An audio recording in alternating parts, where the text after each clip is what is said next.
ஹல்லேலூயா. எல்லாரும் கண்களை மூடி பரிசுத்த ஆவியானவரை உங்கள் ஆவி, ஆத்துமா, சரீரத்துக்குள்ள, உங்கள் பலகீனமான பகுதிகளுக்குள்ள இப்பொழுது நீங்கள் உங்களை அழைக்கும்படியாக நான் உங்களை கேட்டுக்கொள்கிறேன். பரிசுத்த ஆவியானவரை உங்களுக்குள்ள, உங்கள் ஆவி, ஆத்துமா, சரீரத்துக்குள்ள உங்களுக்குள்ள எங்கெல்லாம் பலவீனங்கள் இருக்கிறதோ அந்த பலவீனத்திற்குள்ள ஆவியானவரை நீங்கள் இப்பொழுது கூப்பிடுங்கள். ஆவியானவரே எனக்குள்ளே வாங்க, நான் இந்த பலகீனமான சூழ்நிலையில் இந்த இடத்திற்கு வந்திருக்கிறேன். நான் வந்துட்டு வெளியே போகும் பொழுது என் ஆவியில் ஒரு மாற்றம், என் சரீரத்தில் ஒரு மாற்றம், என்னுடைய ஆத்துமாக்குள்ள ஒரு மாற்றம் வர வேண்டும் என்று சொல்லி எத்தனை பேர் இந்த நேரத்தில் உங்களை ஒப்பு கொடுக்குறீங்களோ அவர்களை கூட்டத்தின் துவக்கத்திலேயே பரிசுத்த ஆவியானவர் தொடப்போகிறார். ஹல்லேலூயா. உடமனா ஷம்தராலியா கமன பௌடல திகாந்தலா உடலகதியா. ஒப்பு கொடுங்க வாயை திறந்து. ஒருவேளை நீங்கள் குடும்பத்தில் பலவிதமான பிரச்சனையோடு வந்திருக்கலாம், நெருக்கத்தில் வந்திருக்கலாம், குழப்பத்தில் வந்திருக்கலாம், எனக்கு ஒரு தெளிவு வேண்டும் என்று வந்திருக்கலாம். எதையாக இருந்தாலும் இப்போவே ஒப்பு கொடுத்துருங்க. ஒருவேளை நீங்கள் சொல்லுவீங்க, என் பிரச்சனை கர்த்தருக்கு தான் தெரியுமே. எல்லாத்துக்கும் தெரியும், கர்த்தருக்கும் தெரியும். ஆனால் நம்ம வாய்களை திறந்து தெரியப்படுத்த வேண்டும். ஆமென். ஆகார் என்ன நிலையில் இருக்கிறார் என்று தேவனுக்கு தெரியும். ஆனாலும் கர்த்தர் கேட்கிறார், ஆகாரே நீ எங்கு இருக்கிறாய்? ஆகாரே உனக்கு என்ன சம்பவித்தது? ஆனால் அவள் வாயை திறந்து நான் இன்ன நிலையில் இருக்கிறேன் என்பதை ஆகார் சொல்ல வேண்டும் என்று கர்த்தர் பிரியப்படுகிறார். இந்த மத்தியான வேளையில் தேவனுடைய பிள்ளையே, உங்கள் விடுதலையை இன்னைக்கு நீங்கள் பெற்றுக்கொள்ளணும்னா உங்களுடைய உள்ளத்தில் இருக்கக்கூடிய வேதனைகளை கர்த்தருக்கு தெரியப்படுத்துங்கள், கர்த்தருக்கு தெரியப்படுத்துங்கள். ஏனென்றால் வேதம் சொல்லுகிறது, அவர் உங்களை விசாரிக்கிறவர் ஆனபடியினால் உங்கள் கவலைகள் எல்லாம் அவர் மேலே வைத்து விடுங்கள். இந்த பகல் வேளையில் பரிசுத்த ஆவியானவர் உலாவிக் கொண்டிருக்கிறார். ஹல்லேலூயா. யார் விடுதலை செய்வார்? யார் என்னை தப்பிவிப்பார்? யார் எனக்கு ஒரு நல்ல காரியத்தை செய்து கொடுப்பார் என்று சொல்லி புலம்பிக் கொண்டிருந்த தேவ பிள்ளையே, உன்னை விசாரிக்க ஒருவர் வந்திருக்கிறார். அவர்தான் பரிசுத்த ஆவியானவர். அந்த ஆவியானவர் உங்கள் அருகாமையில் உலாவிக் கொண்டிருக்கிறார். ஹல்லேலூயா. அந்த ஆவியானவர்கிட்ட சொல்லுங்க, ஏன்னா இந்த வியாதியில் வந்திருக்கிறப்பா, இந்த பிரச்சனையில் வந்திருக்கிறப்பா, என்னுடைய சூழ்நிலை இப்படி இருக்கிறது, நான் எவ்வளோ செபித்தோ இந்த பிரச்சனை மாற மாட்டேங்குதுன்னு சொல்லி. ஆமென். சிறு பிள்ளைகளாக இருந்தாலும் சரி, பெரியவர்களாக இருந்தாலும் சரி, எப்படிப்பட்ட சூழ்நிலை வந்தாலும் சரி, ஆவியானவர்கிட்ட இந்த நேரத்தில் சொல்லுங்க. இந்த கூட்டத்தின் முடிவுக்குள்ள நீங்க எந்த காரியத்தை எதிர்பார்த்து வந்தீர்களோ அந்த காரியத்தில் கர்த்தர் ஒரு துவக்கத்தை ஏற்படுத்த போகிறார், ஒரு துவக்கத்தை ஏற்படுத்த போகிறார். லீமானா ஷம்தனாபி ஆக்கபலபா. ஆவியானவர் சொல்லுகிறதை காதுள்ளவன் கேட்க கடவன் என்று. ஓ லீகபலா ஷம்பல்பி ஆக்கல்பா. வேதம் சொல்லுகிறது, ஹல்லேலூயா, 7 நட்சத்திரங்களை தம்முடைய வலது கரத்தில் ஏந்தி கொண்டு 7 பொன் குத்து விளக்குகளின் மத்தியில் உலாவி கொண்டிருக்கிறவர் சொல்லுகிறதாவது என்று சொல்லி பரிசுத்த ஆவியானவரை குறித்து யோவான் ஸ்நானகனுக்கு எழுதப்பட்டிருக்கிற வெளிப்படுத்தி கொடுத்த அந்த வார்த்தை இந்த நாட்களில் இந்த சபைக்குள்ள இறங்கி கொண்டிருக்கிறது. ஊராபா ஷம்பரபி ஆக்கபரபா. அவர் உலாவி கொண்டிருக்கிறார். எல்லாரும் கரங்களை தட்டி பரிசுத்த ஆவியானவரை வரவேற்கலாமா? இப்பொழுது நீங்கள் ஆயத்தப்படவிட்டால் உங்களை யார் ஆயத்தப்படுத்துவார்? இப்பொழுதே உங்களை யாரும் விடுதலை செய்ய உங்களை ஆயத்தப்படுத்தாவிட்டால் யார் உங்களை ஆயத்தப்படுத்துவார்? உங்கள் பலவீனங்களில் உதவி செய்கிற பரிசுத்த ஆவியானவர் இதோ திருச்சபைக்குள்ள உலாவிக் கொண்டிருக்கிறாரே. அந்த ஆவியானவருக்கு உங்க இருதயத்தை ஊற்றுங்க. ஓ ரபா ஷம்தரபா. 7 நட்சத்திரங்களை தம்முடைய வலது கரத்தில் ஏந்தி கொண்டு 7 பொன் குத்து விளக்குகளின் மத்தியில் ஓ உலாவிக் கொண்டிருக்கிறவ இந்த திருச்சபைக்குள்ள உலாவிக் கொண்டிருக்கிறார். என் அன்பு மகளே, என் அன்பு மகனே, என் அன்பு சகோதரியே, ஏன் நீ அழுகிறாய்? ஏன் நீ கலங்கி கொண்டிருக்கிறாய்? உனக்காக உயிர் தெழுந்தனா உன்னை எப்படி கைவிடுவே? உனக்காக ஓ ரபா ஷம்தல்பி ஆக்கபரபா லக்கல் பஹடல்பி ஆக்கபடபா. வாக்கு கடங்காத பெருமூச்சுகளோடு உங்களுக்காக வேண்டுதல் செய்கிறவ இதோ இந்த திருச்சபைக்குள்ள ஆண்கள் பகுதிகளில் உங்க கரங்கள் இருக்குமானால் உங்கள் கரங்களை தட்டி என் அப்பா ஆவியானவரை ஓ கூப்பிடுங்க, கூப்பிடுங்க, கூப்பிடுங்க, கூப்பிடுங்க. இது போதாது, இந்த சத்தம் போதாது, இந்த இடம் இடம் அசையணும், இந்த இடம் அசையணும். உங்கள் சத்தம் பரலோகத்தில் இருக்கிற தேவ தூதனை இந்த இடத்துல கொண்டு வரணும். உங்களுடைய வேண்டுதல், உங்களுடைய கூப்பிடுதல், ஓரா கபா ஹபா, கர்த்தருடைய கரம் இந்த இடத்துக்குள்ள இறங்கி வரணும். ரீகபலபா, பரலோகத்தினுடைய முழு கவனமும் தபாரா சபைக்குள்ள இப்பொழுது இறங்கி வரணும். தேவ தூதர்களுடைய வேலைகள் இப்பொழுது நம்முடைய திருச்சபைக்குள்ள நடக்க ஆரம்பிக்க வேண்டும். உட்டமலபலபலா, எல்லாரும் 2 நிமிஷம் அந்நிய பாஷையில பேசு. ஓ கர்த்தரை மகிமைப்படுத்துங்க, மகிமைப்படுத்துங்க. உங்க ஆவி பலனடைகிறது, உங்க ஆவி உயிர்ப்பிக்கிறது, உங்க சரீரம் பலனடைகிறது. ஓ ரபா ஹத்தல் பரா, உங்க ஆத்துமா களி கூறுகிறது, ஆத்துமா மகிழ்ந்து களி கூற போகிறது. எப்படி தெரியுமா? உங்க அப்பா உங்களை விடுதலை செய்தது, உங்க அப்பா உங்களுக்கு சுகத்தை கொடுத்தது, உங்க அப்பா உங்களுக்கு ஜீவனை கூட்டி கொடுத்தது. ஓ ரபா, உங்களுக்காக தேவ ஆவியானவர் அசைவாடி கொண்டிருக்கிறார். ரிகபலா ஷம்பரபி ஆக்கபரபா, வேதம் சொல்லுகிறது, இயேசு சொல்லுகிறார், நான் தேவனுடைய விரலினால் பிசாசுகளை துரத்துகிறபடியினால் தேவனுடைய ராஜ்யம் உங்களிடத்தில் வந்திருக்கிறது என்று ஓரபா லூக்கா 11ஆம் அதிகாரத்தில் 20வது வசனம் சொல்லுகிறது. ரிகபல பௌடனதி ஆக்கபடவா, நான் தேவனுடைய விரலினால் பிசாசுகளை துரத்துகிறபடியினால் தேவனுடைய ராஜ்யம் இதோ உங்களிடத்தில் வந்திருக்கிறது. இந்த திருச்சபைக்குள்ள தேவ ராஜ்யம் இறங்கி இருக்கிறது. இது சாதாரண இடம் அல்ல. இந்த இடம் இப்பொழுது தேவ ராஜ்யமாக மாறிக்கொண்டிருக்கிறது. என் அன்பு பிள்ளையே, தேவ ராஜ்யத்துக்குள்ள வந்த உன்னை ஆண்டவருடைய விரல் இன்றைக்கு உனக்கு விரோதமாக போராடி கொண்டிருக்கிற சர்ப்பங்களை, உனக்கு விரோதமாய் போராடி கொண்டிருக்கிற மந்திரவாதங்களை, உனக்கு விரோதமாய் செயல்பட்டு கொண்டிருக்கிற மரண கட்டுகளை இன்றைக்கு துரத்த போகிறது. நான் செய்யவில்லை, கர்த்தருடைய விரல் இன்றைக்கு அதை செய்ய. எல்லாரும் கரங்களை தட்டி ஷபபபபபப உட்டமலபல ரிகபரப உடலபி ஆக்கபரப ரிபலபா லிக்கல் படோ லிகடபனபி ஆக்கபரபா. கர்த்தருடைய விரல் சபைக்குள்ளே இறங்கி கொண்டிருக்கிறது. கர்த்தருடைய விரல், கர்த்தருடைய விரல் உங்களுக்காக யுத்தம் பண்ண இறங்கி கொண்டிருக்கிறது. நீங்கள் சும்மா இருப்பீர்கள், நான் உங்களுக்காக யுத்தம் செய்வேன் என்று சொன்ன கர்த்தருடைய விரல் இதோ அன்பு மகளே உனக்காக இறங்கி கொண்டிருக்கிறது. உன் இருதயம் கலங்காமல் இருப்பதாக. ரீகே பௌடல் வியாக்கபலபா, உன் தனி அறையில் நீ அழுது கொண்டிருக்கிற கண்ணீரை கர்த்தர் கண்டா, உன் விண்ணப்பத்தை கேட்டா, உன் கண்ணீரை கண்டா. இதோ நான் உன்னை குணமாக்குவேன் என்று சொன்ன கர்த்தர் இந்த நாளை உங்களுக்காக நியமித்து இந்த பகல் வேளையில என் பரிசுத்த ஆவியானவர் உலாவிக் கொண்டிருக்கிறார். உட்டபல பல பல பல ரேகே பலா ஷம்பரபி ஆக்கபர பௌடலபியா ரேகே ரெடல்பி ஆக்கமலபா உட்டலே ஷம்பலபி ஆக்கபரபா தேக்கே மரவுடல் ஆக்கமனபா. தேங்க்யூ பரிசுத்தரே, நாங்கள் உமக்கு நன்றி செலுத்துகிறோம். தொடர்ந்து நீங்க ஆளுகை செய்யும். இயேசு கிறிஸ்துவின் நாமத்தில் ஜெபிக்கிறேன் பரிசுத்தமுள்ள நல்ல பிதாவே, ஆமென். ஹல்லேலூயா. இந்த மகிமையான தருணத்தில் நானும் உங்களோடு கூட சேர்ந்து இயேசப்பாவை ஆராதிப்பதற்கும் அவருடைய சத்தியத்தை உங்களுக்கு சொல்லிக் கொடுப்பதற்கும் எனக்கு தேவன் கொடுத்த பெரிதான கிருபைக்காய் இந்த தருணத்திற்காய் கர்த்தருக்கு நன்றி செலுத்துகிறேன்.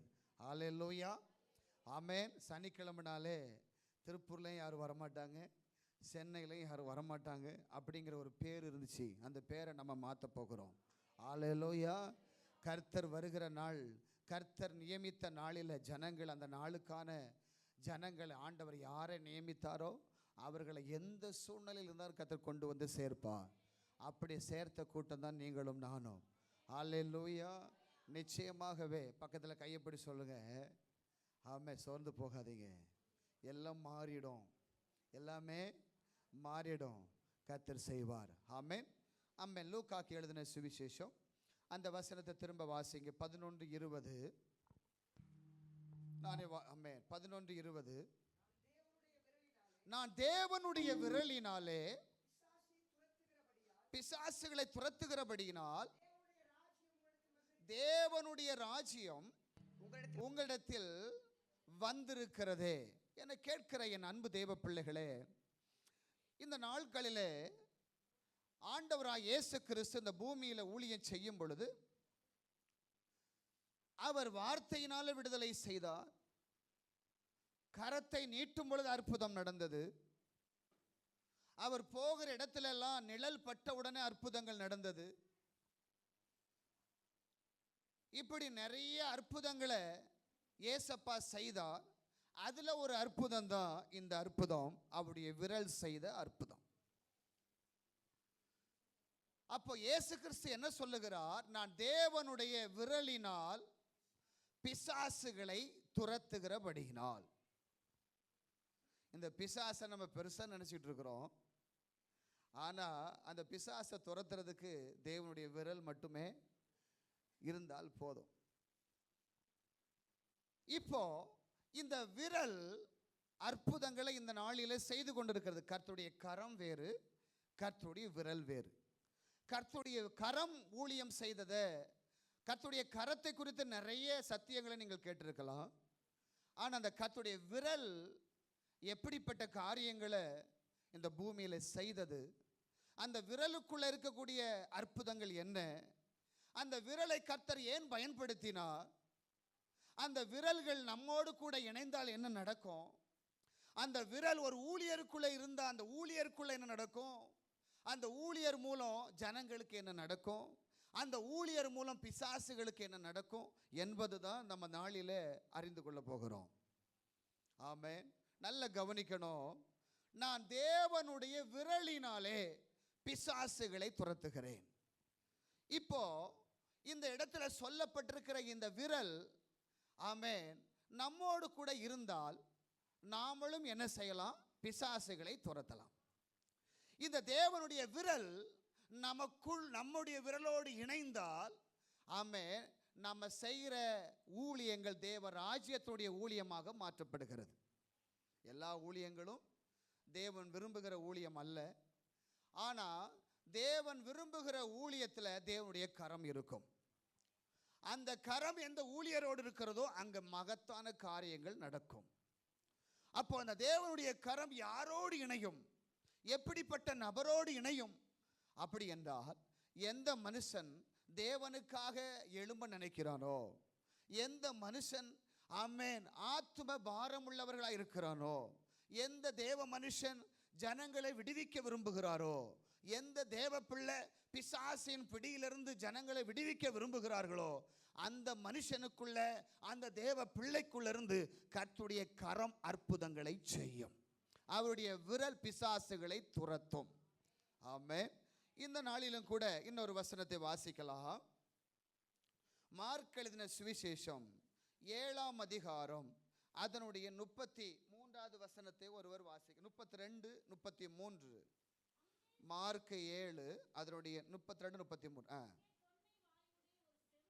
அங்கே கொன்னை நாவுடைய ஒரு செவிடனை அவரிடத்தில் கொண்டு வந்து அவர் தமது கையை அவன் மேல் வைக்கும்படி வேண்டிக் கொண்டார்கள். அப்பொழுது அவர் ஜன கூட்டத்தை விட்டு தனியே அழைத்து கொண்டு போய் தம்முடைய விரல்களை அவனுடைய காதுகளில் வைத்து உமிழ்ந்து அவனுடைய நாவை தொட்டு வானத்தை அண்ணாந்து பார்த்து பெருமூச்சு விட்டு எப்பத்தா என்றார். அதற்கு திறக்கப்படுவாயாக என்று அர்த்தமாம். தேவனுடைய பிள்ளைகளே, ஆண்டவராய் இயேசு கிறிஸ்து 100க்கு அதிபதி வந்து சொல்லுகிறான், ஆண்டவரே, என்னுடைய வேலைக்காரன் என்னவா இருக்கிறானாமா? அங்க இன்னொரு திமிர்வாதக்காரன் வேலைக்காரன் என்னவா இருக்கிறானாமா? இங்கே சொன்ன வசனத்தை சொல்ல, 100க்கு அதிபதி இயேசு கிட்ட சொன்ன வசனத்தை கேட்கிறேன். என்னுடைய வேலைக்காரன் வியாதி அடைந்திருக்கிறான், அவனை விடுதலை செய்ய வேண்டும் என்று இயேசு இடத்துல வருகிறார். இயேசு என்ன சொல்லுகிறார்? நான் வந்து அவனை சுகமாக்குகிறேன் என்று சொல்லுகிறார். ஆனால் 100க்கு அதிபதி என்ன சொல்லுகிறார்? நீர் வந்து சுகமாக்க வேண்டிய அவசியம் இல்லை. ஒரே ஒரு வார்த்தை சொன்னால் போதும், என் வேலைக்காரர் சொஸ்தம் ஆவான். இப்படியெல்லாம் அற்புதங்கள் நடந்து கொண்டிருக்கிற இந்த சூழ்நிலைகளை எல்லா ஜனங்களும் பார்த்துதான் இந்த கொன்னை வாயுடைய மனுஷனை இயேசுவினிடத்தில் கொண்டு வருகிறார்கள். இந்த இயேசு என்ன செய்கிறார்? அவன் அந்த கூட்டத்தின் நடுவில் அவனுக்கு அற்புதத்தை செய்யாமல் அவனை தனியே வெளியே கூட்டி கொண்டு போய் அவனுடைய காதுகளில் விரல்களை வைக்கிறார். அவனுடைய காதுகளில் விரல்களை வைத்து வானத்தை அண்ணாந்து பார்த்து எப்பத்தா என்கிறார். அந்த காது திறக்கப்படுகிறது. ஹல்லேலூயா. இந்த முதல் இரண்டாவது சொன்ன வார்த்தை எப்பத்தா என்றால் திறக்கப்படுவாயாக என்று சொன்னா கூட என்ன செஞ்சிருக்கும்? திறக்கப்பட்டிருக்கும். ஆனா அந்த இடத்துல கர்த்தருடைய விரல் அவன் மேல் பட வேண்டியது இருந்தது. ஏனென்றால் இந்த விரல் இல்லாத உறுப்புகளை உருவாக்குவது தேவனுடைய சித்தமாக இருக்கிறது. ஹல்லேலூயா. ஏற்கனவே அவனுக்கு காது இருக்கு, எல்லாம் இருக்குது. ஆனால் அவன் பிறவியிலிருந்து அவனுடைய காதுகள் என்ன செய்யலை? கேட்கக்கூடிய திறன் அவனுக்குள்ள இல்லை. அவனுடைய வாய் சரியான பேச்சு உள்ள பேச்சு அவனுக்குள்ள இல்லை. நடுவில் வந்த பிரச்சனை இல்லை, பிறவியிலேயே இந்த பிரச்சனை இருப்பதினால் தேவன் சில காரியத்தை சிருஷ்டிக்க விரும்பினார். இந்த விரல் எதை குறிக்கிறதுனா, இல்லாத ஒரு காரியத்தை உருவாக்குவதற்கு இந்த விரல் இந்த பூமியில ஒரு தேவ மனுஷனுக்குள்ள வருகிறது. ஹல்லேலூயா. இப்போ உங்களுக்குள்ள இந்த விரல் ஏன் வரணும்? இயேசுவோடைய விரல் எனக்குள்ள ஏன் வரணும் அப்படின்னா, முதல்ல இந்த விரல் என்னை உருவாக்க வேண்டும். ஹல்லேலூயா. இந்த விரல் என்னை ஒரு சரியான சேப்புக்குள்ள கொண்டு வர வேண்டும். இந்த உலகத்தில் இருந்து வந்த சகல துர்க்குணங்களிலிருந்து சேதப்பட்ட சில உறுப்புகள், சில நல்ல கெட்ட குணங்கள் நம்மளை விட்டு போக வேண்டுமானால் தேவனுடைய விரல் ஒரு மனிதனுக்கு நிச்சயமாக தேவை. ஹல்லேலூயா. இப்போ இந்த விரல் இந்த தேவ மனுஷனுக்குள்ள அந்த காதுகளில் பட்டு உமிழ்ந்து எப்பத்தா என்று சொன்ன உடனே ஆமென், அவருடைய காதுகள் என்ன செய்து திறக்கப்பட்டு அவன் பேச ஆரம்பித்தான் என்று ஆமென் நம்ம பார்க்கிறோம். இப்போ எதற்காக இந்த காரியத்தை இவ்வளோ காரியத்தை சொல்ல வர அப்படின்னா, எல்லாரும் அப்படியே ஆழமாக சில விஷயத்தை நம்ம என்ன செய்யறதில்ல, முக்கியத்துவம் கொடுக்கறதில்ல. விரல் தானே அப்படின்னு போயிடுவோம். ஆனால் அந்த விரலுக்குள்ள ஆமென் தேவன் நம்மோடு கூட அந்த விரல் ஏன் இணையணும், நம்ம கர்த்தர் எப்படிப்பட்டவர் என்பதை நம்ம தெரிந்து கொள்ளணும்னா அவருடைய கிரியைகளை நம்ம பார்த்தா தான் என்ன செய்ய முடியும்? ஏசப்பாவுடைய பவர் நமக்கு தெரியும். அப்போ அவருடைய விரல் நமக்குள்ள வந்தால் சில கிரியைகளை நமக்குள்ள என்ன செய்யும்? நடப்பிக்கத்தான் வருகிறது. சரி, இந்த வசனத்தை கடைசியாக உங்களோடு கூட நான் பேசி முடிக்கும்போது இந்த வசனத்தை திரும்ப எடுத்துக்கொள்ளுகிறேன். இப்பொழுது யாத்ராகமம் 8ஆம் அதிகாரத்திற்கு வேதத்தை திருப்பிக் கொள்ளலாம். அதனுடைய 19வது வசனத்தை வாசிக்கலாம். 18, 19. அப்பொழுது 18 தங்கள் மந்திர வித்தைகளினால் பேன்களை பிறப்பிக்கும்படி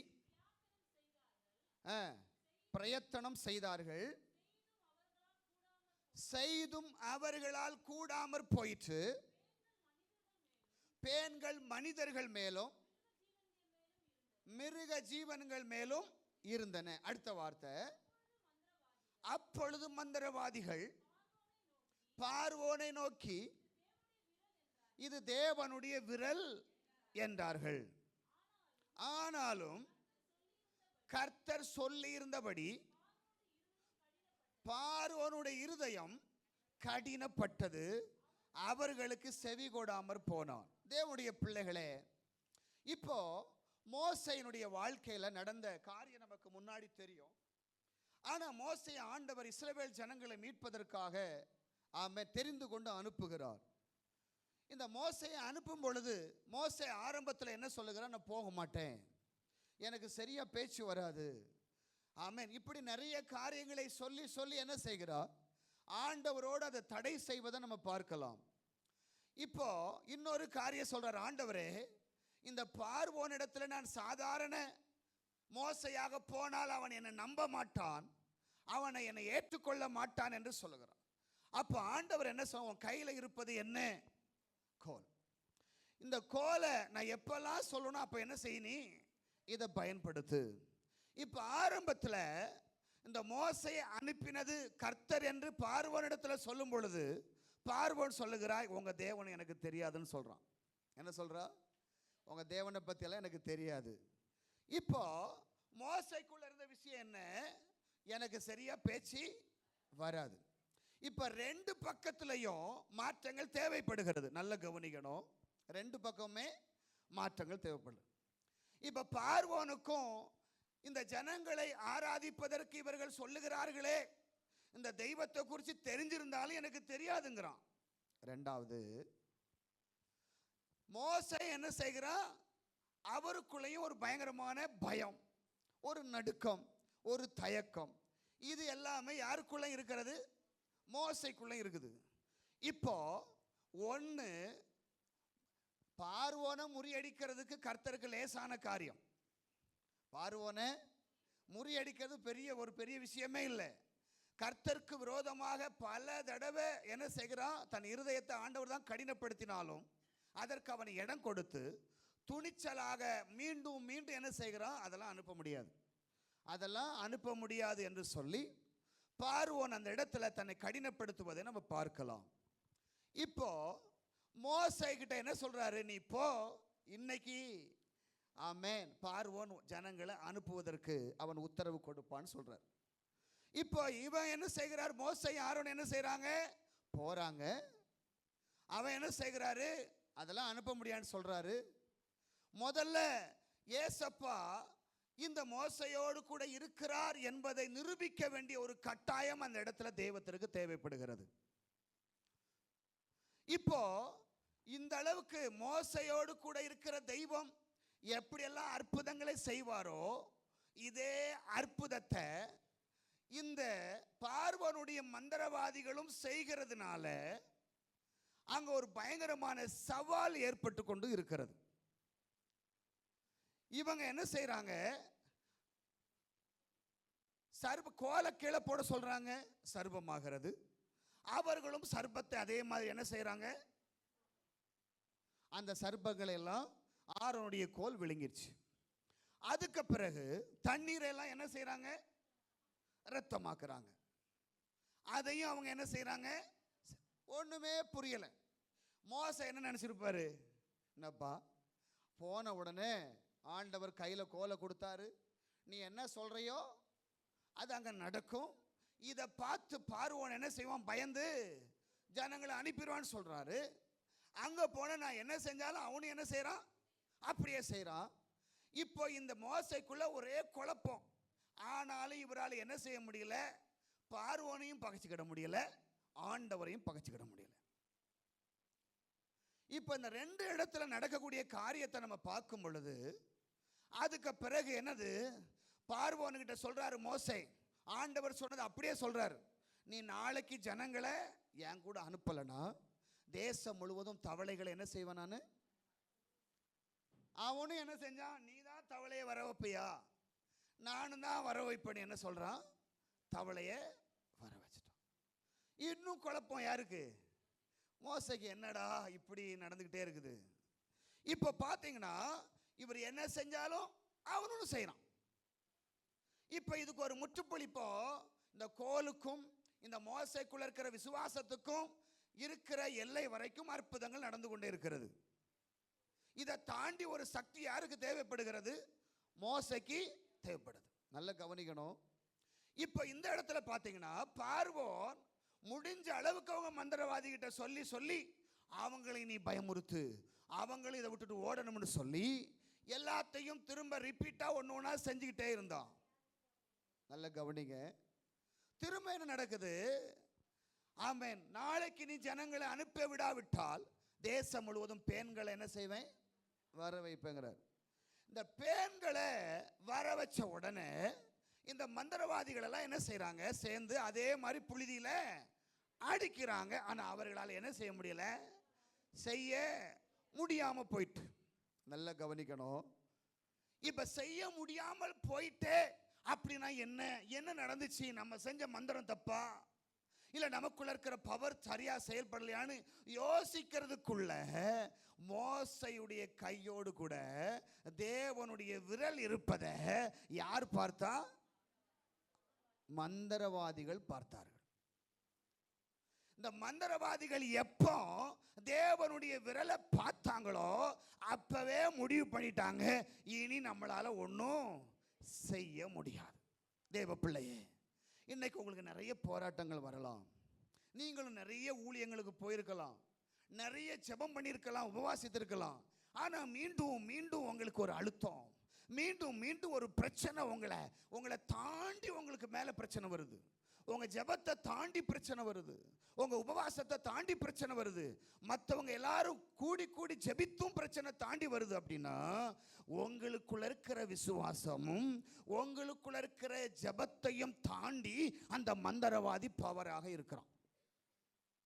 இப்ப நம்ம என்ன செய்யணும் அப்படின்னா, இப்ப கர்த்தர் நம்மோடு கூட இருந்து செயல்படலனா, நம்ம கரத்தோடு அவருடைய கரம் செயல்படலனா, அந்த அவருடைய அபிஷேகம் நமக்குள்ள தங்கி இருக்கல அப்படின்னா நம்ம அந்த மந்திரவாதியை ஜெயிக்க முடியாது. ஆமென். இப்போ நல்ல கவனிச்சு கொள்ளுங்க, மோசையோடு கூட கர்த்தர் இருக்கிறார் என்பதை முதல்ல கர்த்தர் நிரூபிக்கிறார். யார் மூலம் நிரூபிக்கிறார்? எவன் மாந்திரிகம் பண்றானோ, உங்களுக்கு விரோதமா உங்க குடும்பத்தை கெடுக்கிறதுக்கு மந்திரவாதி மாந்திரிகம் பண்றானா, உங்க வீக்னஸை வச்சு தான் மாந்திரிகம் பண்ண முடியும். என்ன பண்ண முடியும்? உங்க பலவீனத்தை வச்சு தான் மாந்திரிகம் பண்ண முடியும்.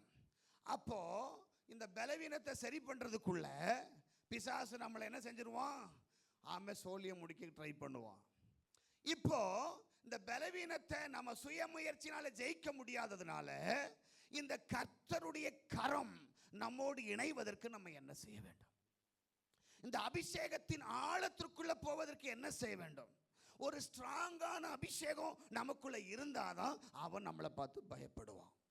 அது வரைக்கும் மோசையை பார்த்து பயப்படாத மந்திரவாதி, அது வரைக்கும் ஆரோனுடைய கோலை பார்த்து பயப்படாத மந்திரவாதி, அந்த நேரத்தில் மோசையுடைய கரத்திலிருந்து அற்புதங்களை செய்வது மோசையுடைய கரம் அல்ல, தேவனுடைய விரல் என்பதை எப்ப மந்திரவாதி அறிந்து கொண்டானோ அப்பொழுது போய் சொல்லுகிறான் பார்வோனிடத்துல, ராஜாவே இதுக்கு பிறகு நம்ம காரியம் ஒன்னும் செல்ஃப் எடுக்காது.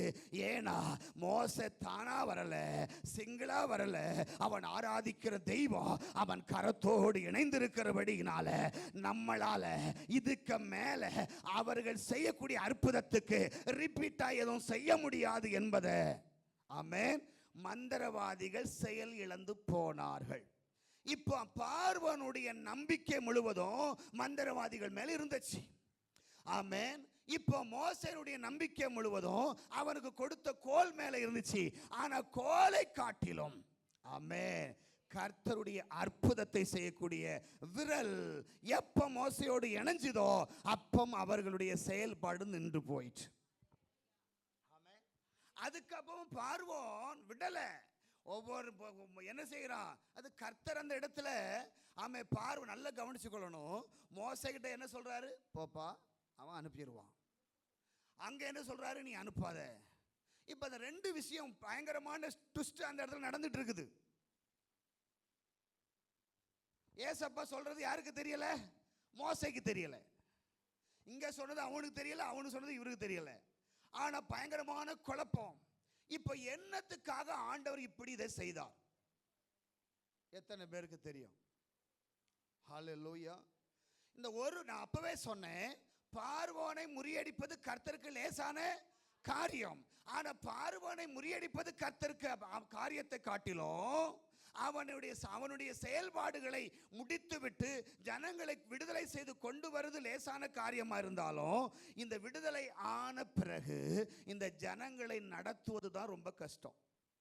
ஹல்லேலூயா. இந்த ஜனங்களை வெளியில கொண்டு வந்து இந்த மோசை நடத்தணும் அப்படின்னா இந்த பார்வோனுகிட்ட இவர் பல தடவை போறதுக்கு ஆண்டவர் அனுமதிச்சு அந்த இடத்துலலாம் தோல்வி ஆண்டவர் அனுமதித்தார். எதுக்கு தெரியுமா? இந்த மோசைக்குள்ள ஒரு பொறுமை வரும்படியாக. மோசைக்குள்ள என்ன இல்லை? சுத்தமா பொறுமை கிடையாது. இந்த பொறுமையை வர வைப்பதற்கு கர்த்தர் இந்த மோசையை பார்வோன் இடத்துல பல தடவை அனுமதிச்சார். பொறுமை வந்துச்சா? பொறுமை இருந்துச்சா அவருக்கு? ஆரம்பத்தில் பொறுமை இல்லை. இருந்துச்சா? இல்லவே இல்லை. வசனத்தை உங்களுக்கு சுட்டி காட்டுகிறேன். ஆனா தேவனுடைய பிள்ளையே, இந்த மோசையை சரி பண்றதுக்கு தான் ஆண்டவருடைய விரல் மோசையோடு இணைந்திருக்கிறது தான் முக்கியமான காரியம். இந்த விரல் மந்திரவாதிகளை பயமுறுத்துவதோடு கூட விரலுடைய வேலை முடியல. இந்த மோசைக்குள்ள இருக்கிற அவனோடு இணைந்த அந்த விரல் மோசையை அனுதினமும் உருவாக்க ஆரம்பித்தது. எப்படி உருவாக்க ஆரம்பிச்சது? இந்த ஜனங்கள், வேத வசனம் சொல்லுகிறது 32:9 யாத்திராகமத்தில் வாசிக்கும் பொழுது, இந்த ஜனங்கள் எப்படிப்பட்டவர்களா? வணங்கா கழுத்துள்ள ஜனங்கள். இந்த வணங்கா கழுத்துள்ள ஜனங்களை இந்த மோசே வழிநடத்த வேண்டுமானால் இந்த மோசைக்கு என்ன வேண்டும்? ஆமென். முக்கியமா பொறுமை ரொம்ப அவசியம். இந்த பொறுமையை கொண்டு வருவதற்கும் இந்த பொறுமையை மோசைக்குள்ள உருவாக்குவதற்கும் தான் கர்த்தருடைய கரம் மோசையோடு அமர்ந்திருந்தது. ரெண்டாவது என்ன குணம்? 17:3 வாசிக்கிறது. யாத்திராகமம் 17:3. அந்த ஜனங்களுக்குள்ள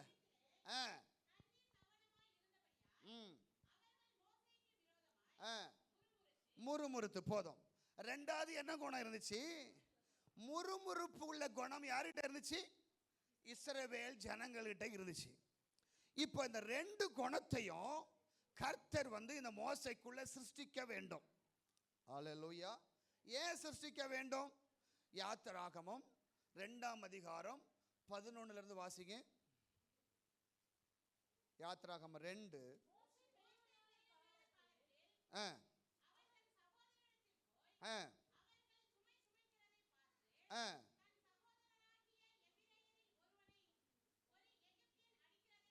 கண்டு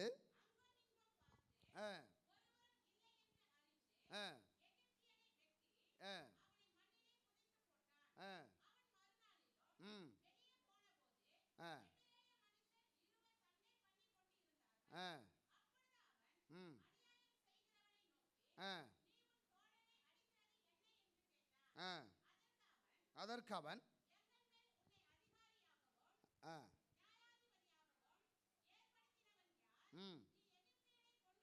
நீ எகிப்தியனை கொன்று போட்டது போல என்னையும் கொன்று போட நினைக்கிறாயோ என்றான். அப்பொழுது மோசே, காரியம் நிச்சயமாக வெளிப்பட்டது என்று அவன் பயந்தான். அல்லேலூயா. ஒரு பக்கம் கோபக்காரன், ஒரு பக்கம் அவனுக்குள்ள என்ன இருக்குது? பயம். ஆமென். இந்த இடத்துல இவனை கொலை செய்துட்டு அவன் புதைத்து விட்டுதா அவன் ஆடு மேய்ப்பதற்காக எங்க வருகிறான்? தன்னுடைய மாமன் வீட்டில் உட்கார்ந்து இருக்கிறான். அங்கதான் இயேசு அவரை சந்திக்கிறார். இந்த சந்திக்கும் பொழுது மோசே இடத்துல கர்த்தருடைய விரல் இணைந்து இந்த மாதிரி அவரை தைரியப்படுத்தாம, பொறுமையை கொடுக்காம, அவருக்குள்ள இருக்கக்கூடிய எல்லா குணங்களையும் அப்புறப்படுத்தாம இந்த மோசையுடைய கைகளில் இஸ்ரவேல் ஜனங்களை வழிநடத்த கர்த்தர் அனுமதித்திருந்தால் என்ன நடந்திருக்கும்? சொல்லுங்க பார்க்கலாம். என்ன நடந்திருக்கும்? பல பிரச்சனை வந்திருக்கும். அவங்க முறுமுறுக்கும் போதெல்லாம் இவர் என்ன பண்ணிருப்பாரு? யாரையாவது ஒருத்தர் காலி பண்ணிட்டே இருந்திருப்பாரு. ஹல்லேலூயா. இப்போ கர்த்தருக்கு விரோதமாய் முறுமுறுத்து, கர்த்தருக்கு விரோதமாய் அவர்கள் கீழ்ப்படியாமல் போகும் பொழுதெல்லாம் ஏசப்பா கிட்ட பரிந்து பேசி அந்த இஸ்ரவேல் ஜனங்களுக்காக திறப்பில நின்ற குணம் எப்ப வந்தது என்றால், இந்த பார்வோனுக்கு முன்பதாக போய் கோபத்தை எல்லாம் அடக்கி, அவன் கோபத்தோடு சமாதானத்தோடு போவாரு. அங்க கோபத்தோடு தான் திரும்ப என்ன செய்வாரு? வெளியே வருவார். இப்படி எத்தனை தடவை பார்வோனுகிட்ட கர்த்தரை அனுப்பினாரோ அத்தனை தடவையும் ஆமென் இந்த மோசே தோத்துட்டு தான் வந்தார். என்ன செஞ்சாரு? அவர் நினைச்சது எங்கேயுமே வெற்றி அடையல. ஆனா ஏன் ஆண்டவர் அவனை தோக்க வச்சாருன்னா, இங்க ஒரு பெரிய வேலை இருக்கிறது. ஹல்லேலூயா. அந்த வேலையை அவர் செய்யணும் அப்படின்னா இவருக்குள்ள நிறைய குணங்கள் மாற வேண்டி இருந்துச்சு. என்னை கேட்கிற தேவனுடைய பிள்ளைகளே, இந்த சத்தியத்தின்படி கர்த்தருடைய விரல் முதலாவது உங்களுக்குள்ள வந்துச்சுன்னா முதலாவது உங்களை ஆயத்தப்படுத்தும். ஆமென். முதலாவது உங்களை சரி பண்ணும். முதலாவது உங்களுக்குள்ள தேவையில்லாத விஷயங்களை உங்களை விட்டு எடுத்து போடும். ஆமென். அதோடு கூட உங்களுக்குள்ள இருக்கிறவர் பெரியவர் என்பதை உங்களை எதிர்க்கிறவர்களை காண செய்து உங்கள் எதிராளிகளை உங்களுக்கு முன்பதாக பட்டயத்தோடு விழப்பண்ணக்கூடிய மிகப்பெரிய அற்புதத்தை இந்த கர்த்தருடைய விரல் ஆமென் மோசேயுடைய நாட்கள் செய்தது மட்டுமல்ல, உங்கள் வாழ்க்கையிலையும் என்னுடைய வாழ்க்கையிலையும் செய்வதற்காக இன்றைக்கு திருச்சபைக்குள்ள அவருடைய விரல் இறங்கி வந்திருக்கிறது. ஹல்லேலூயா. இந்த விரலை யார் தன்னோடு கூட இணைக்க போறார்களோ, தேவனுடைய விரல் எதோடு இணைய வேண்டும் என்று சொல்லி எத்தனை பேர் விரும்புகிறீர்களோ, ஆமே, எதிராளிகளை ஜெயிப்பதற்கு மட்டுமல்ல, அந்த எதிராளிகளை ஜெயிப்பதற்கு முன்பதாக உங்களை ஒரு நல்ல தைரியசாலியா மாற்றுவதற்கு, நீங்கள் திறப்பில விசுவாசம் உள்ள வீரனான் இருப்பதற்கு, எவ்வளோ பிரச்சனைகள் வந்தாலும் அதற்கு எதிர்த்து நிற்கக்கூடிய திராணி உள்ளவனாக உருவாக்கத்தான் இந்த விரல் உங்களோடு இணையும். இந்த விரல் உங்களோடு இருந்தா மந்திரவாதி பயப்படுவா, உங்களுக்கு விரோதமாய் எழும்புகிற மனிதன் பயப்படுவா, உங்களுக்கு விரோதமாய் பேசப்படுகிற எல்லா அந்நிய வாய்களும் பயப்படும். ஏனென்றால் உங்களுக்குள்ள இருக்கிறவன் வானத்தையும் பூமியும் சிருஷ்டித்த ஏசப்பாவுடைய விரல் உங்களுக்காக இன்றைக்கு இறங்கி வந்திருக்கிறது. எதற்கு தெரியுமா தேவ பிள்ளையே? உங்களுக்கு ஒரு அற்புதத்தை செய்வதற்கு. அது மட்டுமல்ல, அற்புதத்தை செய்ய விடாதபடிக்கு ஒருவன் தடுத்தானே, அந்த அடிமத்தனத்தின் ஆவியை பயமுறுத்தி, இது என் தேவன் பிள்ளை, இது என்னுடைய பிள்ளை, இவ என் நாமத்தை சொல்லி வந்திருக்கிற பிள்ளை, இவளோடு என் விரல் இருக்கிறது, இனி இந்த பிள்ளை இனி தொடாத, இந்த குடும்பத்தை நீ தொடாத, இந்த சபை நீ தொடாத. இந்த சபையில ஓ ரபா ஹந்துலா மனுஷர்கள் மட்டுமல்ல, தேவனுடைய விரல் இந்த இடத்துல உலாவி கொண்டிருக்கிறது என்பதை அந்நிய மனுஷர்களும் பிரஜாதிகளும் ஓ ராகபா மந்திரவாதிகளும் இதை பார்க்கும் பொழுதே பயந்து நடுங்கக்கூடிய அளவுக்கு அன்றைக்கு பார்வோனுடைய மந்திரவாதிகள் எப்படி, ஆமென், இது சாதாரண கரம் அல்லங்க, இப்படி அற்புதத்தை செய்து கொண்டே இருக்குது, என்ன சொன்னாலும் நம்மளால திரும்ப செய்ய முடியலையே, அப்படி இந்த கரத்துக்குள்ள ஏதோ ஒரு ஸ்பெஷல் இருக்குதுன்னு சொல்லி மந்திரவாதி உற்று கவனிக்கும் பொழுது அந்த கரத்துக்குள்ள தேவனுடைய விரல் இருந்துதான் அவ்வளோ பெரிய அற்புதத்தை செய்தது என்பதை அவன் கண்டுகொண்டு அவன் அன்றோடு நிறுத்தினான். தேவ பிள்ளையே, உனக்கு விரோதமாய் உருவாக்கப்படுகிற ஆயுதங்கள் வாய்க்காமலே போக வேண்டுமானால், உங்களுக்கு விரோதமாய் செய்யப்படுகிற மந்திரவாதங்கள் நிறுத்தப்பட வேண்டுமானால், வாதைகள் நிறுத்தப்பட வேண்டுமானால், உங்க குடும்பத்தில் தினம் வருகிற பிரச்சனைகள் இன்றோடு நிறுத்தப்பட வேண்டுமானால், உங்களுக்குள்ள இருக்கிற ஜெப வல்லமை, உங்களுக்குள்ள இருக்கிற அபிஷேகம், உங்களுக்குள்ள இருக்கக்கூடிய ஐக்கியங்கள், இதை தாண்டி ஒன்று தேவைப்படுகிறது. அது கர்த்தருடைய கரம், அது கர்த்தருடைய விரல், கர்த்தருடைய அசாத்தியமான அற்புதங்களை செய்யக்கூடிய அவருடைய அபிஷேகம் உங்களுக்குள்ள தேவைப்படுகிறது. ஹல்லேலூயா. நான் வேண்டுமானா இன்னைக்கு உங்களுக்கு ஜெபித்து விட்டு ஆண்டவர் நாமத்தினால் ஒரு விடுதலை செஞ்சுட்டு போயிடலாம். ஆனா மீண்டும் அந்த பிரச்சனை உங்க வீட்டுக்குள்ள வராம இருக்கணுமா? உங்களை விட்டு போன வியாதி திரும்ப உங்க வீட்டுக்குள்ள வராம இருக்கணுமா? உங்களுக்கு விரோதமாய் செய்யப்பட்ட மாந்திரிய கட்டு உடைக்கப்பட்டு வெளியே போய் திரும்பவும் உங்களுக்கு செய்யப்படும் பொழுது அந்த மாந்திரிகம் உங்க குடும்பத்துக்குள்ள வராமல் இருக்க வேண்டுமானா உங்களோடு கர்த்தருடைய கரம் இருக்க வேண்டாம். கர்த்தருடைய கரம் உங்களோடு இருந்தா மட்டும்தாங்க ஆமென், அவன் பயப்படுவான். ஹல்லேலூயா. கர்த்தருடைய கரம் என்றால் அதிகாரத்தை குறிக்கிறது. கர்த்தருடைய கரம் என்றால் அபிஷேகத்தை குறிக்கிறது. கர்த்தருடைய கரம் என்றால் ஹல்லேலூயா கர்த்தருடைய நியாய தீர்ப்பை குறிக்கிறது. ஒரு ரபா சந்தரபி அக்கபரபா. இன்றைக்கு உங்க வாழ்க்கையில ஜென்ம சுபாவங்களில் இருக்கக்கூடிய பிரச்சனைகள், பிறந்த நாள் முதல் வரக்கூடிய சகல அடிமத்தனத்தினால் வரக்கூடிய பிரச்சனைகள், தொடர்ந்து உங்க கனவை, தொடர்ந்து உங்க மனைவி, தொடர்ந்து உங்க பிள்ளைகள் மாறி மாறி இந்த பிரச்சனை உங்க வீட்டை பயமுறுத்தி கொண்டிருக்கிறதா? அது ஒரு பார்வோனின் ஆவி. கர்த்தர் இன்றைக்கு அந்த ஆவிகள் உங்க எல்லை விட்டு துரத்த போகிறா. எத்தனை பேர் இந்த நாளிலே விசுவாசத்தோடு இருக்கிறேன்னு தெரியல. வேதம் சொல்லுகிறது, லேவியராகமம் 26 அதிகாரம் 8 வசனத்தில் சொல்லப்பட்டிருக்கிறது. லேவியராகமம் 26:8. உங்களில் 5 பேர் 100 பேரை துரத்துவார்கள், உங்கள் 100 பேர் 10,000 பேரை துரத்துவார்கள். உங்கள் சத்துருக்கள் உங்களுக்கு முன்பதாக பட்டயத்தோடு விழப்போகிறார்கள். எப்போ உங்க கர்த்தருடைய கரம் உங்க கரத்தோடு இணைதோ, கர்த்தருடைய விரல் உங்க கரத்தோடு உங்க ஊழியத்தோடு இணைகிறதோ, உங்க ஊழியத்தின் மேல கர்த்தருடைய விரல் இணைஞ்சா ஒரு அபஹந்துலா உங்களுக்கு விரோதமாய் ஒருவனும் எதிர்த்து நிற்க முடியாது. உங்க ஊழியத்தோடு கூட கர்த்தருடைய விரல் இணைந்தால் எந்த அந்நிய சக்திகளும் உங்க ஊழியத்துக்கு விரோதமாக விரல் சூண்ட முடியாது. ஏனென்றால் அந்த விரல் அவர்களை நியாயம் தீர்க்கும். அந்த விரல் அவர்களுக்கு எதிர்த்து நிற்கும். அந்த விரல் இது என் தேவ பிள்ளை என்பதை நிரூபிக்கும். இது அபிஷேகம் பண்ணப்பட்ட என் பிள்ளை என்பதை அந்த விரல் நிரூபிக்கும். கர்த்தருடைய வார்த்தை இன்றைக்கு சொல்லுகிறது, உங்களில் 5 பேர் 100 பேரை துரத்துவார்கள். உங்கள் 100 பேர் 10,000 பேரை துரத்துவார்கள். உங்கள் சத்துருக்கள் உங்களுக்கு முன்பதாக பட்டயத்தோடு விழுவார்கள் என்று வேதம் சொல்லுகிறது. எப்பொழுது விழுவார்கள்? உங்களோடு கூட கர்த்தருடைய பட்டயம் இருக்க வேண்டும். கிதியோனுடைய பட்டயா, கர்த்தருடைய பட்டயா, உங்கள் விரல் கர்த்தருடைய விரல், உங்க கரம் கர்த்தருடைய கரமாய் மாறணும். இது பரிசுத்தமுள்ள கரமாய் மாறணும். இது உண்மையுள்ள கரமாய் மாறணும். இது ஜெபம் உள்ள கரமாய் மாறணும். சத்துருவை எதிர்க்கிற கரமாய் மாறணும். அப்படிப்பட்ட கரமாய் மாறிச்சுனா அவருடைய விரல் ராக்கபலா தேவ சித்தத்தை நிறைவேற்ற உங்க கரம் எழும்பிச்சுனா, தேவனுக்காய் ஓடுவதற்கு உங்க கரம் எழும்பிச்சுனா அவருடைய விரல் உங்களோடு கூட இணைஞ்சிரும். அதுக்கப்புறம் நீங்க போகிற இடமெல்லாம் அற்புதம். கரத்தை நீட்டினா அற்புதம், விரலை நீட்டினா அற்புதம். ஏன்னா இது உங்க விரல் அல்ல, இது கர்த்தருடைய விரல். தேவ பிள்ளையே, ஏன் மாற்ற வரல? உங்க குடும்பத்தோடு கர்த்தர் இன்னும் இணைய முடியல. ஏன் கர்த்தர் இன்னும் பராக்கிரமம் செய்ய முடியல? சத்தியம் இருக்கு, உண்மைதான், எல்லாம் இருக்குது, உண்மைதான். ஆனா கர்த்தர் விரும்புகிறபடி நம்ம எதுவுமே விட்டு கொடுக்கிறது இல்ல. மோசே கிட்ட ஆண்டவர் சொல்லும் பொழுது ஆரம்பத்தில் எல்லாத்தையும் தடுத்தார், முடியாது முடியாதுன்னார். ஆனா ஒவ்வொரு தடவை பார்வனுட்ட போன்னு சொல்லும் பொழுதெல்லாம் அவ எந்த காரணத்தையும் சொல்லவில்லை. நேத்தம் அப்படி பண்ண ஆண்டவர், இன்னைக்கு மட்டும் எப்படி ஆண்டவர் விடுவாரு?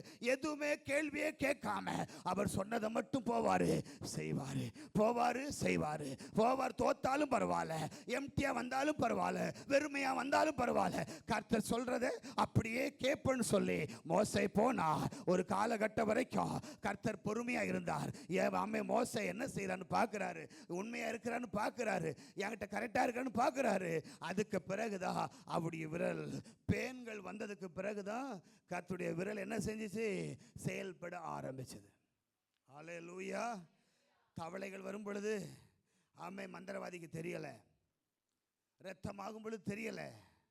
ஆனா பேன்கள் வரும் பொழுது ஆமேன் அவங்களால செய்ய முடியாம போகும் பொழுதுதான் அப்போ கர்த்தருடைய கரம் இருப்பதை, விரல் இருப்பதை அறிந்து கொண்டார்கள். இன்றைக்கும் தேவ பிள்ளையே, உங்க குடும்பத்தில் ஏன் அற்புதம் நடக்கவில்லை? ஏன் உங்க குடும்பத்தில் மாற்றம் வரவில்லை? அல்லேலூயா. கர்த்தரோடு இணைந்து வாழக்கூடிய, அவர் சொல்லுகிறதை கேட்கக்கூடிய மனது நமக்குள்ள இல்லை. அல்லேலூயா. நம்ம இருதயத்தில் என்ன தோணுதோ அதை சொல்லிக்கிட்டே இருக்கிறோம். என்ன சந்தேகம் வருதோ அதை சொல்லிக்கிட்டே இருக்குதோம். என்ன நம்ம பேசுகிறோமோ அதை தான் ஆண்டவர்கிட்ட சொல்கிறோமே தவிர, ஆண்டவர் என்ன சொல்கிறாரோ அதை கேட்டு செய்வதற்கு என்ன இல்லை? மனசு இல்லை, மனசு இல்லை. ஆகையினால தேவனுடைய பிள்ளைகளை, இன்னும் நிறைய வசனங்கள் இருக்கிறது. ஆனாலும் தேவனுடைய பிள்ளைகள் அந்த லூக்காக்கு எழுதின சுவிசேஷம் 11ஆம் அதிகாரத்தின் 20வது வசனத்தை திரும்ப வாசிக்கும் பொழுது, நான் தேவனுடைய விரலினால் பிசாசுகளை துரத்துகிறபடியினால் தேவனுடைய ராஜ்யம் உங்களுக்குள்ள வந்திருக்கிறது. இந்த வசனத்தின் அடிப்படையில் கர்த்தர் இன்றைக்கு நமக்கு விடுதலை செய்ய போகிறார். ஹல்லேலூயா. அவருடைய விரல் நம்முடைய குடும்பத்துக்குள்ளே இறங்கி வரப்போகிறது. அவருடைய விரல் உங்கள் பிரச்சனைகளுக்கு நேராக எதிர்த்து நிற்க போகிறது. அவர் உங்களை அடிமைப்படுத்தி வச்சிருக்கிற மாந்திரிக கட்டுகளுக்குள்ள கர்த்தர் இன்றைக்கு அவருடைய விரல் செயல்பட்டு உங்களை விடுவிக்க போகிறது. எத்தனை பேர் ஆமேன்னு சொல்ல முடியும்? ஹல்லேலூயா. அப்போ கர்த்தருடைய விரல் நமக்குள்ள இருந்தால் நம்மளையும் உருவாக்கும், எதிராளிக்கும் பயத்தை கொடுக்கும். நம்ம நிறைய பேர் அற்புதம் செய்ய நினைக்கிறோம். நிறைய பேர் என்ன செய்கிறோம்? நம்ம ஊழியத்தில் நிறைய நடக்கணும், ஜெபிச்சா நிறைய பவர் இறங்கணும், ஜெபிச்சா அந்த வீட்டில் மாற்றம் வரும்னு நம்ம நினைக்கிறோம். உண்மைதான். ஆனால் நமக்குள்ளே மாற்றம் வராமல் மற்றவங்களை விடுதலை செஞ்சு நோ யூஸ். ஹல்லேலூயா. நமக்குள்ளே மாற்றம் வராமல் மற்றவங்களை விடுதலை செஞ்சுட்டு வந்தீங்கன்னா அந்த பிரச்சனை நமக்குள்ளே திரும்ப வந்துடும். அப்போ கர்த்தருடைய விரல் நம்மளை என்ன செய்யணும்? மோசையை உருவாக்கிட்டு, மோசைக்குள்ளே இருக்கிற பயத்தை மாற்றிட்டு, மோசைக்குள்ளே இருக்கக்கூடிய எல்லா தாழ்வு மனப்பான்மையை மாற்றிட்டு அவனுக்குள்ள இருக்கிற பயத்தை மாற்றிட்டு, அப்போ எப்போ இந்த மோசே எல்லாத்துலேயும் தேறினவராக மாறினாரோ அப்போ தான் கர்த்தர் என்ன செய்கிறார், பார்வோன் இடத்திலிருந்து ஜனங்களை அவன் போகும்படி அனுமதிக்கிறார். அதுக்கு பிறகு மோசேகிட்ட அதை செய் இதை செய்யணும் ஆண்டவர் என்ன செய்யலை, ஆமென், எந்த காரியத்தையும் சொல்லலை. அப்போ மோசே தான் என்ன செய்கிறாரு, ஆண்டவரே ஜனங்கள் இப்படி பண்ணுறாங்களே, தண்ணி கேட்குறாங்களே, காடையை கேட்குறாங்களே அப்படி சொல்லி ஆண்டவர்கிட்ட யார் பேச ஆரம்பிச்சா, அதுக்கப்புறம் மோசே பேச ஆரம்பிச்சிட்டார். ஆமென் சொல்லுங்க. அல்லேலூயா. நம்ம இப்போ யார்கிட்ட பேசிகிட்டு இருக்கிறோம், மனுஷங்கிட்ட பேசுகிறோம், பாஸ்டர்கிட்ட பேசுகிறோம். ஆனால் தேவனோடு பேசக்கூடிய உறவு நமக்கு வர வேண்டுமானால் ஆமென், நம்முடைய வாழ்க்கையில் கர்த்தர் சொல்கிறத அப்படியே கேட்டுக்கிட்டே இருக்கணும். கர்த்தர் சொல்கிறத அப்படியே கேட்டுக்கொண்டே இருக்கணும். இப்போ கடந்த நாட்களில் ஒரு தம்பி, ஒரு பேர் சதீஷ், ஒரு எங்கள் சர்ச்சு பக்கத்தில் இருக்கிற ஒரு கம்பெனியில் வேலைக்கு போகிறார். அந்த தம்பி வந்து இப்போ அர்க்கத்தில் யாரோ சொல்லியிருப்பாங்க போல் இருக்குது, இந்த சர்ச்சுக்கு போப்போ ஒன்று கல்யாணம் பண்ணி வச்சுருப்பாங்கன்னு. அப்போ நேரம் என்ன பண்ண, அவங்க அம்மா முதல்ல வந்தாங்க. ஐயா எங்கள் பையனுக்கு ஒரு பொண்ணு பார்த்து கொடுங்க. நான் சொன்னேன், போர்டு அப்படியெல்லாம் போர்டு வைக்கலையே, நீங்கள் திடீர்னு இப்படி வந்துட்டீங்களே அப்படின்னு சொன்ன உடனே பேசிகிட்டே இருக்கும்போது அவங்க பையன் வந்துட்டான். பையன் வந்தாச்சுன்னா 28 வயசாகுது பாஸ்டர், அப்போ கல்யாணமே ஆகலை, எந்த அலையன்ஸ் வந்தாலும் நிற்க மாட்டுக்கு. ஒரு தேங்காய் சாமி இருக்கார் எங்கள் ஊர் பக்கத்தில், அங்கே போய் நிறைய தேங்காய் உடைச்சா சரியாக பொண்ணு வந்துடுன்னு சொல்லியிருக்கிறாங்க. உடச்சி ஏகப்பட்ட தேங்காய் உடைச்சிட்டாங்க. இப்போ ஏங்க சாமி வரலன்னு கேட்டால் 5 கோழி நாட்டுக்கோழி வாங்கிட்டு ஒவ்வொரு வாரமாக என்ன செய் அறுத்துட்டு விடு, உனக்கு கல்யாணம் ஆகிடுன்னு சொல்லியிருக்கிறாங்க. இப்போ இந்த பையன் வந்து உட்கார வச்சேன். உட்கார்ந்த உடனே ஒரே ஒரு வார்த்தை தான் கேட்டேன், உனக்கு கல்யாணம் வேணுமா விடுதலை வேணுமான்னு கேட்டேன். அவன் சொன்னான், எங்கள் அம்மாவுக்கு தான் புரியாமல் என்ன செஞ்சிட்டு இருக்கிறாங்க, கோயிலுக்கு கூப்பிட்டு போகிறாங்க. எனக்கு முதல்ல மைண்டே சரியில்லை, என்ன இல்லை மைண்டே சரியில்லை, பித்து பிடிச்ச மாதிரி இருக்கிறேன், அவன் நல்ல தூக்கம் இல்லை, அதுக்கப்புறம் எனக்கு உலக அறிவு இல்லை, கல்யாணம் பண்ணால் குடும்ப வாழ்க்கைனா என்னன்னே எனக்கு தெரியாது. அப்படியே அந்த பையனை என்ன செஞ்சுட்டாங்க, வளர்த்துட்டாங்க. அப்போ அவங்ககிட்ட கேட்ட கேள்வி, முதல்ல அவனுக்கு விடுதலை வேணுமா கல்யாணம் வேணுமா, கல்யாணம்லாம் இப்போ வேணாம் பாஸ்டர். அப்போ அவங்க அம்மா, ஆமாயா இப்படி தான் வளர்த்துட்டேன், ஏம்மா இப்படி புரியாமல் பண்ணுறீங்கன்னு சொல்லி அந்த தம்பிகிட்ட சொன்னேன், நாங்கள் கல்யாணம்லாம் பண்ணி வைக்க முடியாதுப்பா, ஏசப்பா உனக்கு சுகத்தை கொடுப்பார். அப்போ பயங்கரமான ஜுரத்தில் ஒரு நாள் வேலைக்கு போகாமல் ஜுரத்தில் இருந்தால் வந்தான், உடம்பெல்லாம் வலி. இப்போ ஏசப்பாவை நம்புறதுக்கு ஒரு வழி இருக்குதுப்பா, ஃபீவரையும் உடம்போலையும் இப்போ மாற்றுவார். இப்படி மாற்றிட்டார்னா உன் கையில் இருக்கிற கயிறு, உன் கையில் கட்டியிருக்கிற கயிறு இதெல்லாம் தூக்கி போட்டுட்டு ஏசப்பாவை ஏற்றுக்கொள்வியான்னு கேட்டேன். அவன் ஆமாம் அந்த சாமி தான் என்னை கட்டி விட்டார், கல்யாணம் ஆகிடுன்னு சொன்னார். ஏசப்பா இந்த ஜுரத்தையும் இந்த உடம்பு வலி, ஒரு வாரமாக உடம்பு வலி இருக்குன்னு சொன்னியே, இப்போ உன்கிட்ட இருக்கிறதா என்ன செய்ய முடியும், மாற்ற முடியும். அப்போ தான் நீ நம்புவேன்னு சொல்லி நம்புறங்கய்யா அப்படின்னு சொன்னான். இப்போ ஏசப்பா எங்கள் சபையில் ஒரு வசனம் இருக்குது, மெய்யாகவே கர்த்தர் இந்த ஸ்தலத்தில் இருக்கிறாருன்னு சொல்லி இந்த வசனம், இந்த வசனத்தை 3 தடவை படிப்பா, இருக்கிறாரா இருக்கிறாரு, அப்படின்னா என் வியாதி ஏசப்பா மாற்றுவார்னு சொல்லி ஜெபம் பண்ணிகிட்டே இருக்கும்போது அவன் கையெல்லாம் முறுகிட்டு வந்துட்டான். நான் பிசாசு தான் அலக்கழிச்சிச்சுன்னு இல்லை, அவனுக்கு உடம்புல பலன் வந்துருச்சு. என்ன வந்துருச்சு, பலன் வந்துருச்சு, ஜுரம் போயிடுச்சு, அவனுக்கு பயங்கர சந்தோஷமாயிடுச்சு. அவங்க அம்மா சொன்னான், இனிமேல் நீ கல்யாணம் மேட்ற பேசாத, நான் நிறைய ஏசப்பாக்குள்ளே போய் சர்ச்சுக்கு போய் விடுதலை ஆகி என் மைண்டெல்லாம் சரியாகணும், அதுக்கு பிறகு நான் திருமணம் செய்து கொள்கிறேன்னு சொன்னோன்னா அவங்க அம்மா அப்படியே என்ன செஞ்சுட்டாங்க, போயிட்டாங்க. எதுக்கு இந்த சாட்சி சொன்னோம் அப்படின்னா, போன வாரத்தில் நடந்த சாட்சி. இப்போ இந்த வாரம் நாளைக்கு சர்ச்சுக்கு வருவான். எதற்காக இந்த சாட்சி சொன்னோம் அப்படின்னா, முதல்ல கர்த்தருடைய கிரியைகளை நம்ம பார்க்கணும். நம்ம வாழ்க்கையில் அவருடைய கிரியைகளை பார்க்காம மற்றவங்க வாழ்க்கையில் கிரியைகளை காட்ட ஆசைப்படக்கூடாது. சொல்லுங்கள், யாரும் சொல்ல மாட்டேங்கிறீங்களா? நம்ம ஏசப்பா எப்படிப்பட்டவர் என்பதை நம்ம லைஃப்பில் அனுபவிக்காம அதை மற்றவங்ககிட்ட போய் அதை காட்டுறதில்ல நோ யூஸ். பலாப்பழம் எப்படி இருக்குன்னு எல்லாத்துக்கும் தெரியும், நம்ம சாப்பிட்ருக்கோம். சாப்பிடாம இருக்கிறவங்களும் இருப்பாங்க. பலாப்பழம் நல்லா இருக்குன்னு நம்ம சாப்பிடாத ஆள் சொன்னாச்சுன்னா அதில் ஒரு நோ யூஸ். என்னல்ல, சாப்பிட்டவங்க தான் இப்படி இருக்கும், இப்படி சாப்பிடணும்னு சொல்லி கொடுத்தா தான் அது அந்த மக்களுக்கு பிரயோஜனமாக எதை சாப்பிடணும், எப்படி சாப்பிடணும் சொல்லி கொடுக்கும். அதே மாதிரி தேவனுடைய கரம் நம்ம மேலே ஏன் வந்து அமருது, முதல்ல அவருடைய கரத்தின் கிரியைகளை நம்ம அறிந்து கொள்ளணும். அவர் எப்படிப்பட்ட தெய்வம் என்பதை நம்ம அறிந்து கொள்ளணும். இந்த கரம் நம்மளை சரி பண்ணுறதுக்கு அலோவ் பண்ணணும். இந்த கரம் நம்மளை உருவாக்க அலோவ் பண்ணணும். இந்த கரம் நம்ம மேலே இருந்து நம்மளை தைரியப்படுத்த அலோவ் பண்ணணும். இதெல்லாம் சரி ஆச்சுன்னா அதுக்கப்புறம் அவருடைய கரம் அவருடைய விரல் நமக்குள்ள இருந்து அற்புதங்களை செய்ய ஆரம்பிக்கும். அப்போ உங்களுக்கு எந்த சேதமுமே வராது. ஆமென் சொல்லுங்க. இப்போ நமக்குள்ள அற்புதம் நடக்கணுமா, மற்றவங்க நடக்கணுமா? நமக்குள்ள அற்புதம் நடக்கணும். இது நடந்தாதான் ஏசப்பா எல்லாம் நன்மை எனக்கு செய்தார் அப்படின்னு சொல்லி நம்ம என்ன செய்ய முடியும், சொல்ல முடியும். ஆமென் சொல்லுங்க. எல்லாரும் எழுந்திருக்கலாமா? ஹல்லேலூயா. தேங்க்யூ பரிசுத்தரே, தேங்க்யூ பரிசுத்தரே. எல்லாரும் எழுந்திருந்து கர்த்தருடைய சமூகத்தில், ஏசப்பா உங்கள் விரல் என்னோடு இன்னைக்கு இணையட்டும் ஆண்டவரே. ஏசப்பா அதுதான் விரும்புகிறார். நான் தேவனுடைய விரலினால் பிசாசுகளை துரத்துனது போல நீங்களும் என்னுடைய விரலினால் பிசாசுகளை துரத்துங்கள். அதுதான் அந்த வசனத்தினுடைய அர்த்தம். இப்போ கர்த்தருடைய விரல் உங்களுக்காக உங்களுக்குள்ள இறங்கி வந்து உங்களுக்கு அற்புதத்தை இன்னைக்கு செய்வதற்கு ஆமென் ஆயத்தமாக இருக்கிறது. எல்லாரும் ஆண்டவர் சமூகத்தில் ஒப்பு கொடுக்கலாம். ஹல்லேலூயா.